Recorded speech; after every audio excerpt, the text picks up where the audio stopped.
ពិបាលខេត្តបន្ទាយមានជ័យតវ៉ាប្រឆាំងដាច់អហង្ការចំពោះករណីខេត្តស្រះកែវលើកបដាប្រកាសអនុវត្តច្បាប់ក្នុងស្រុកថៃលើប្រជាពលរដ្ឋកម្ពុជា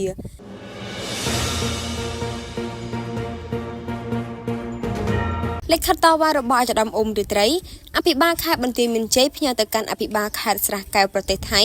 ប្រឆាំងនឹងករណីរដ្ឋបាលខេត្តស្រះកែវលើកបដានៅថ្ងៃទី28ខែកញ្ញាឆ្នាំ2025ដោយមានខ្លឹមសារប្រកាសអនុវត្តច្បាប់ក្នុងស្រុកថៃលើប្រជាពលរដ្ឋកម្ពុជារស់នៅក្នុងភូមិជោគជ័យនិងភូមិព្រៃច័ន្ទឃុំអូ3ជាន់ស្រុកអូជ្រៅខេត្តបន្ទាយមានជ័យនៅថ្ងៃទី28ខែកញ្ញាអាយដាមអ៊ុំរីត្រីបានប្រកាសតវ៉ាប្រឆាំងដាច់ខាតអហង្ការចំពោះសកម្មភាពដដាលនៃការលើកបដារបស់រដ្ឋបាលខេត្តស្រះកែវប្រទេសថៃជាការគំរាមកំហែងយ៉ាងធ្ងន់ធ្ងរមកលើសិទ្ធិប្រជាពលរដ្ឋស្លូតត្រង់កម្ពុជាកំពុងរស់នៅអាស្រ័យផលក្នុងភូមិជោគជ័យនិងភូមិព្រៃច័ន្ទតាំងពីយូរយារណាស់មកហើយគឺមុនពេលចុះហត្ថលេខាស្ដីពីការវាស់វែងនិងខណ្ឌសីមាព្រំដែនកម្ពុជាថៃ MOU 2000ចូលជាធរមានរដ្ឋបាលខេត្តបន្ទាយមានជ័យសូមបញ្ជាក់ថារ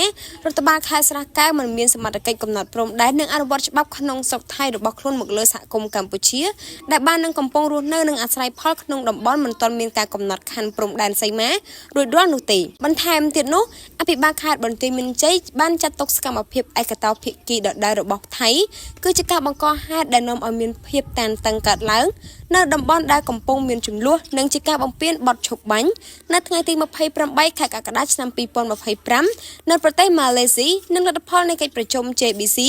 OBC និង JBC រវាងប្រទេសទាំងពីរបើតាមលិខិតដដែលរបស់អាយដាមអ៊ុំរីត្រីរដ្ឋបាលខេត្តបន្ទាយមានជ័យស្នើសុំឲ្យរដ្ឋបាលខេត្តស្រះកែវប្រទេសថៃ